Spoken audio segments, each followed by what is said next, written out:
आज हम लोग एक्सरसाइज 1.2 का क्वेश्चन नंबर 1 करने जा रहे हैं। क्वेश्चन नंबर 1 क्या है, आइए पढ़ते हैं फिर उसको सॉल्व करते हैं। Prove that under root 5 is irrational, यानी हमें प्रूव करना है कि अंडर रूट 5 क्या है, इरेशनल नंबर है। तो जब भी कोई नंबर हमें इरेशनल प्रूव करना होता है तो सबसे पहला स्टेप हमारा यही होना चाहिए कि उसको लेट करना है कि यह रेशनल नंबर है। तो हम लोग अंडर रूट 5 को लेट कर लेते हैं। Let under root 5 is rational number. अब हम लोग जानते हैं अगर कोई भी नंबर रेशनल नंबर होता है तो उसको p बाई क्यू के फॉर्म में लिखा जा सकता है। तो हम लोग लिख सकते हैं under root 5 equal to p by q. और यहां पे हमें एक चीज लिखना होगा बगल में, where p and q are को प्राइम।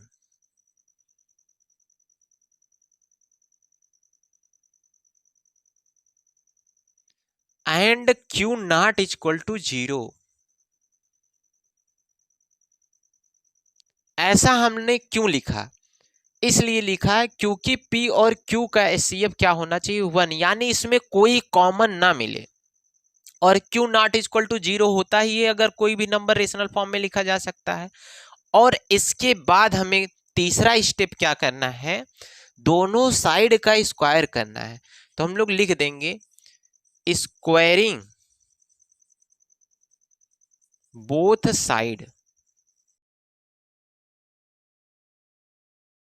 अगर किसी अंडर रूट वाले का स्क्वायर किया जाता है तो अंडर रूट हट जाता है, तो यहां पे क्या आ जाएगा 5। अब p का स्क्वायर करेंगे भैया, p का स्क्वायर हो गया, q का स्क्वायर करेंगे तो ये q का स्क्वायर हो जाएगा।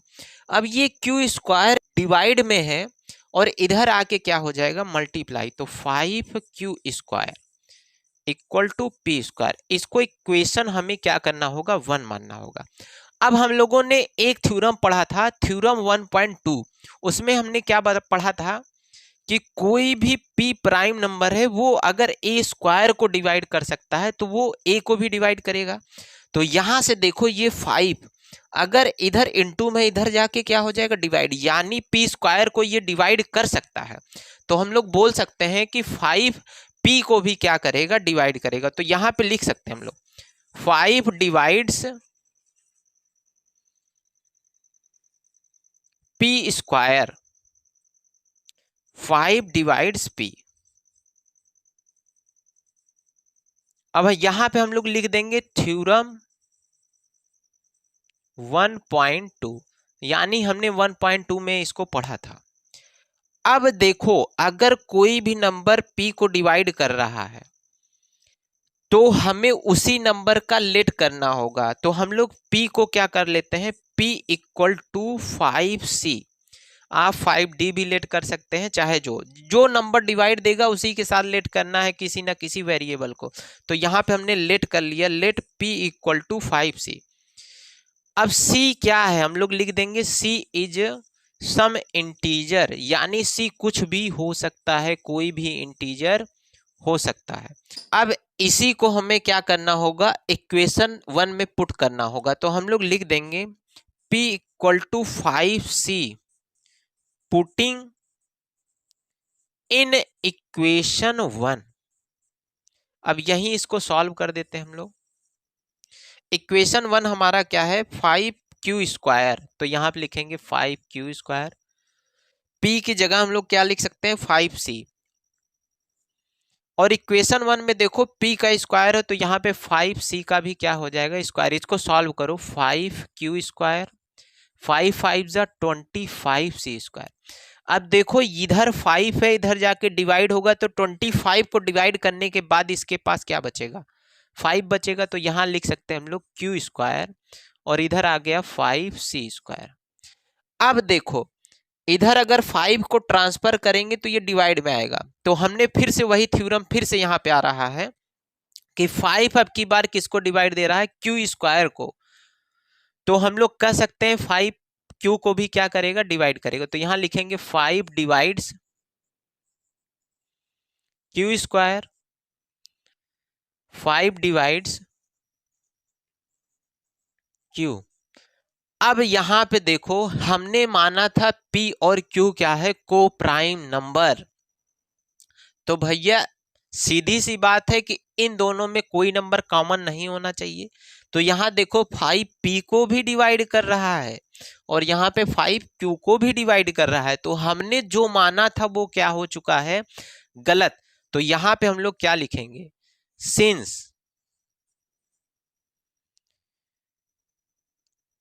5 divides p and q, then our assumption is wrong. Hence, under root 5 is irrational. तो देखो इतना बड़ा क्वेश्चन था।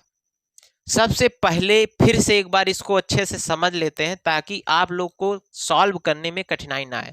तो सबसे पहले अगर किसी भी नंबर को इरेशनल नंबर मानना है तो उसको हम सबसे पहले रेशनल मानेंगे। तो यहाँ पे हमने अंडर रूट 5 को रेशनल नंबर मान लिया। उसके बाद दूसरा स्टेप क्या होगा, अगर कोई भी नंबर रेशनल है तो उसको हम लोग पी बाई क्यू के फॉर्म में लिख सकते हैं। तो यहाँ पे under root 5 equal to p by q, और यहाँ पे बगल में बता देना है कि P और Q क्या है, को प्राइम नंबर। ऐसा इसलिए बताते हैं ताकि इन दोनों में कोई ना कोई यहाँ पे चल के आगे कॉमन बन जाए और हमने जो माना है वो एजम्पशन रॉन्ग हो जाए। इस वजह से हम फिर से उल्टे चीज कह सकते हैं कि अंडर रूट 5 क्या है, रेशन। उसके बाद करना है स्क्वायरिंग बोथ साइड। सेम ऐसे ही करना है, स्क्वायरिंग बोथ साइड करने के बाद ये क्यू स्क्वायर इधर चला आएगा तो यहीं पे हम लोग मान लेंगे इक्वेशन 1। और हमें तुरंत एक थ्योरम याद आना चाहिए कि ये 5 इधर जाएगा तो डिवाइड करेगा पी स्क्वायर को। तो थ्योरम 1.2 से हम लोग लिख सकते हैं 5 divides P square, therefore 5 divides P, यानी 5 क्या करेगा, पी को भी डिवाइड करेगा। अब देखो 5 पी को डिवाइड कर रहा है तो हम लोग मानेंगे जिसको डिवाइड देगा, पी को डिवाइड कर रहा था तो पी इक्वल टू नंबर कौन सा डिवाइड दे रहा था, 5, तो 5। इसके साथ कोई भी वेरिएबल मान लो, चाहे डी ई जो मन में आए, ए से लेके जेड तक कोई भी मान सकते हो। तो यहाँ पर हमने सी माना और लिख दिया सी इज सम इंटीजर। फिर से हम लोगों ने p इक्वल टू 5c को पुट कर दिया इक्वेशन 1 में। जैसे इक्वेशन 1 में पुट करेंगे और सॉल्व करेंगे तो यहाँ पे पहुंचेंगे 5 डिवाइड दे देगा 25 को, तो आ जाएगा 5। अब देखो उल्टा, ये 5 इधर आके डिवाइड देगा क्यू स्क्वायर को, तो फिर से वही थ्योरम बन रहा है 5 divides Q square, therefore 5 divides Q. तो यहाँ पे हमने बताया कि 5 डिवाइड्स पी एंड क्यू, यानी 5 दोनों को डिवाइड कर रहा है पी और क्यू को। तो then our assumption is wrong, यानी जो हमने माना है, सपोज किया है, लेट किया है, वो क्या है, रॉन्ग है। इस वजह से अंडर रूट 5 क्या है, इरेशनल है। तो आई होप आपको अच्छे तरीके समझ में आ गया होगा। मिलते हैं अगले वीडियो में, तब तक के लिए जय हिंद जय भारत।